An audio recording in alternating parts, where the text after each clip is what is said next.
Mastermind भाग 3. अरे पशा, अरे इकडे ये जरा. भाऊसाहेब पेपरमधील बातमी वाचत असतानाच म्हणाले. भाऊसाहेब तरवडे गावचे पाटील आणि श्रीमंत प्रस्थ. बोलण्यात गावंढळ बाज असला तरीही गडी मोठा हुशार होता. चालण्यात वागण्यात एक तडफदारपणा होता. गावातील लोक त्यांना बिचकून असत. गावातील भांडणं मारामाऱ्या भाऊसाहेबांच्या नुसत्या जाण्याने मिटत असत. गावाच्या मध्यावर महालासारखा पसरलेला मोठा वाडा. गावाबाहेर द्राक्ष, ज्वारी, बाजरीची शेतं. त्यामध्ये राबणारी असंख्य लोक. गावात 2 पेट्रोल पंप. गावाच्या वेशीवर गर्द झाडीमध्ये दडलेली अवाढव्य वाडी. दिमतीला महागड्या गाड्यांचा ताफा. हातामध्ये सोन्याच्या अंगठ्या. चेहऱ्यावर करारे भाव आणि त्याला साजेशा झुपकेदार मिशा. अंगात बहुतेक वेळा कडक इस्त्रीचा क्रीम रंगाचा शर्ट. स्वच्छ पांढरे शुभ्र धोतर आणि कर कर आवाज करणाऱ्या कोल्हापुरी चपला. पेपरमधील त्या बातमीकडे बोट दाखवत भाऊसाहेब पशाशी बोलत होते. अरे ही शेवंती नव्ह का? अरे खून झाला म्हणे तिचा गावाबारच्या लॉजमध्ये. होय भाऊसाहेब, तीच ती रांडसाली आपल्या कृत्याने मेली. गाठला असेल कोणीतरी मातेपूर्वी. अरे पशा, मेलेल्याबद्दल असं बोलतो होय कोणी? भाऊसाहेब म्हणाले.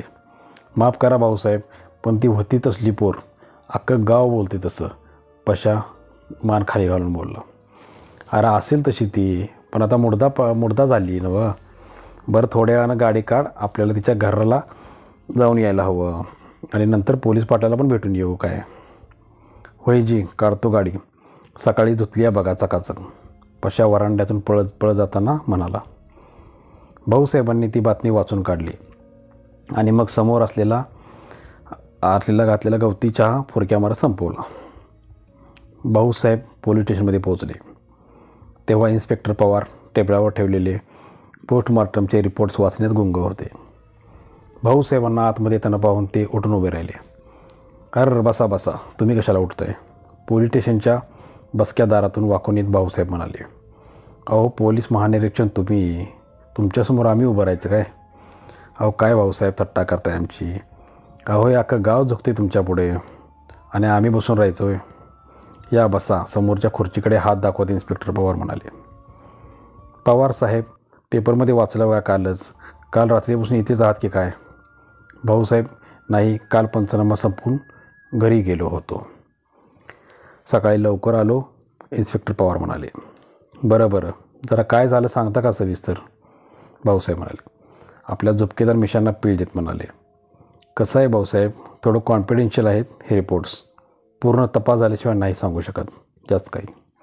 पण तुम्हाला म्हणून सांगतो, गावातल्याच एका मुलीचा सुजित लॉजमध्ये निर्गुण खून झाला आहे. शेवंत नाव तिचं. तुम्ही ओळखता तिला? अहो तिला कोण नाही ओळखत.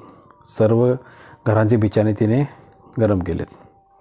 भाऊसाहेबांच्या मागेच उभ्या असलेल्या पशाचे वाक्य भाऊसाहेबांनी तोडले. पशा, विचारल्याशिवाय मध्ये मध्ये बोलू नये. आणि मग पवारांना उद्देशून म्हणाले. पवारसाहेब, तसा फारसा संबंध नाही माझा तिच्याशी, पण गावातली आहे म्हणजे होती म्हणून माहिती आहे एवढंच. भाऊसाहेबांचं बोलणं इत्यादी पवार काळजीपूर्वक ऐकत होते. त्यांचं बोलणं झाल्यावर ते म्हणाले. असं तर तिचा काल चाकू भोकसून खून झाला. एकदा नाही, दोनदा नाही, तर 8 वेळा चाकू भोकसला गेला. यावरून खुन्याला एकतर तिच्याबद्दल प्रचंड चीड होती आणि दुसरे म्हणजे तिला संपवायचे या एकाच उद्देशानं तिच्यावर हल्ला करण्यात आला, हे नक्की. पण खुनामागचे कारण मात्र अजून स्पष्ट झालं नाही. तिच्यावर बलात्कार झालेला नाही आणि तिच्या पर्समधले थोडेफार पैसे, अंगावरचे दागिने जसेच्या तसे आहेत. असं भाऊसाहेब उद्गारले. बरं पण काय सुगावा? माफ करा भाऊसाहेब, आत्ता अधिक काही सांगू शकत नाही. वेळ येतात पूर्ण माहिती कळवेन. पवार म्हणाले. बरं, तुमचं बी बरोबर आहे. तुम्ही पडली सरकारी माणसं, आम्ही पडलो ह्या गावातलं लहानाचे मोठं झालेलं. असू द्या, चालू द्या तुमची कामं. असं म्हणून भाऊसाहेब उठले आणि दाराकडे वळून बाहेर पडले. भाऊसाहेब जाईपर्यंत इन्स्पेक्टर पवार उभं राहून त्यांच्या पाठमोऱ्या मूर्तीकडे पाहत होते. ते गेल्यावर परत समोरची रिपोर्टची फाईल त्यांनी जवळ ओढली आणि ती वाचण्यात ते गडून गेले. समोर सावंताची चाहूल लागताच पवारांनी न बघताच विचारले. बोला सावंत, काय माहिती? साहेब त्या गाडीचा मालक सापडला. ती गाडी दुसऱ्याच कोणाची तरी होती. श्री मोहिते त्या गाडीचे मालक. गाडी बंद पडली म्हणून एका कारची मदत घेऊन ते शेजारच्या गावात गेले होते. ह्या इस्माने त्या बंद पडलेल्या गाडीचा फक्त लिफ्ट मागण्यासाठी वापर केलेला दिसतोय, सावंत म्हणाले. त्या श्री मोहितेंचे सर्व रेफरन्स चेक करा. कुठल्या गाडीतून ते गावात गेले, इथला गॅरेजवाला कोणी हे सांगू शकतो का ते पहा. त्यांनी सांगितलेली प्रत्येक गोष्ट पडताळावर. हो साहेब, काम चालू आहे. मोहिते 40च्या आसपासचे गृहस्थ आहेत. त्यांचे वर्णनही त्या इस्माशी जुळत नाही आहे, सावंत म्हणाले. ठीक आहे. त्याचा कॉन्टॅक्ट नंबर घेऊन ठेवा आणि गरज लागली तर सांगा, फोन करू, असं म्हणून पवार परत आपल्या कामात मग्न झाले. बरं साहेब, असं म्हणून सावंत निघून गेले. शेवंतच्या घरावर आभाळ कोसळले होते. तिचे म्हातारे आईबाप एकटे पडले होते. जरी त्यांना माहिती होते की त्यांची मुलगी काय काम करते, तरी त्यांनी त्या गोष्टीकडे जाणीवपूर्वक दुर्लक्ष केले होते. शेवटी काही झाले तरी त्यांचे घर शेवंताच्याच कमाईवर चालत होते. शेवंताच्या जाण्याने त्यांना मिळणारा एकुलता एक पैशाचा मार्ग खुंटला होता. त्यातच आठवडा उलटला तरी असलेल्या पोलीस बातमीदारांच्या नाना प्रश्नांनी त्यांना भांडावून सोडले होते. मृत व्यक्तीच्या चारित्र्याचे धिंडवडे काढायला त्यांना काय मजा मिळत होती कुणास ठाऊक. त्या वृद्ध मातापित्यांना एकच मजबूत सहारा वाटत होता, तो अनिताताईंचा.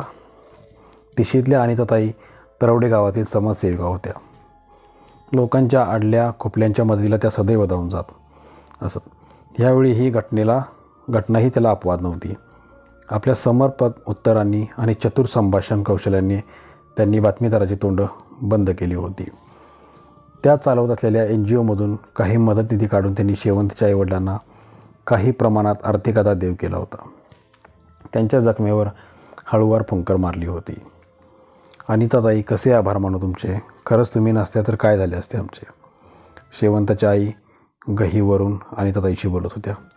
अहो, आभार कसले मानायचे त्यात. मी पण तुम्हाला मुलीसारखीच ना. मग मुलीचे कसले आभार मानताय. जेवढे शक्य होईल तेवढे करणे माझं कर्तव्यच होते. कशीही असली तरी शेवंता शेवटी आमची पोर. आजवर तिनंच आम्हाला खाऊ घातलं होतं. गाव काही म्हणू, आम्हाला तिच्या जाण्याचे दुःख आहेच की. शेवंताच्या आईच्या डोळ्यातून अश्रू टपकत होते. मंद दिव्याच्या प्रकाशाने प्रकाशलेली ती खोली सुन्न झाली होती. शब्द मोकळे झाले होते. काही वेळ शांतता गेल्यावर अनिताताई म्हणाल्या, बरं निघते मी. उशीर झालाय बराच. काही लागलं अजून तर हक्काने कळवा. आईबाबांच्या पायाला हात लावून अनिताताई बाहेर पडल्या. सदैव तरवडे गावाच्या ऐक्यासाठी भल्यासाठी झटलेल्या अनिताताईंच्या मनात यावेळीसुद्धा असाच कुणाबद्दल तरी विचार चालू होता. अंधारात झपझप पावलं टाकत त्या चालल्या होत्या. अचानक त्यांना कुणाची तरी चाहूल लागली. त्यांनी 2 क्षण थांबवून चाहूल घेण्याचा प्रयत्न केला, पण कोणी दिसलं नाही. त्यांनी पुन्हा चालायला सुरुवात केली. नक्कीच कोणीतरी त्यांच्या मागावर होते. अनिताताईंच्या वाईटावर अनेक टवाळके टपले होते. कित्येक टवाळखोरांना त्यांनी सरळ केले होते. त्यांच्यापैकीच एखादा घाबरवण्यासाठी हा प्रयत्न करत असेल असं समजून अनिताताई चालत होत्या. त्यांच्या मागावरची पावलं अजूनही त्याच वेगाने त्यांच्या मागे मागे येत होती. अनिताताई एका ठिकाणी थांबल्या. मागे पावलांचे आवाज अजूनही येत होते. जवळ जवळ, अजून जवळ. अगदी जवळ येऊन थांबले. अनिताताईंना आपल्या अगदी मागे कोणीतरी उभं आहे याची जाणीव झाली. त्यांच्या मानेवरचे केस ताठ झाले होते.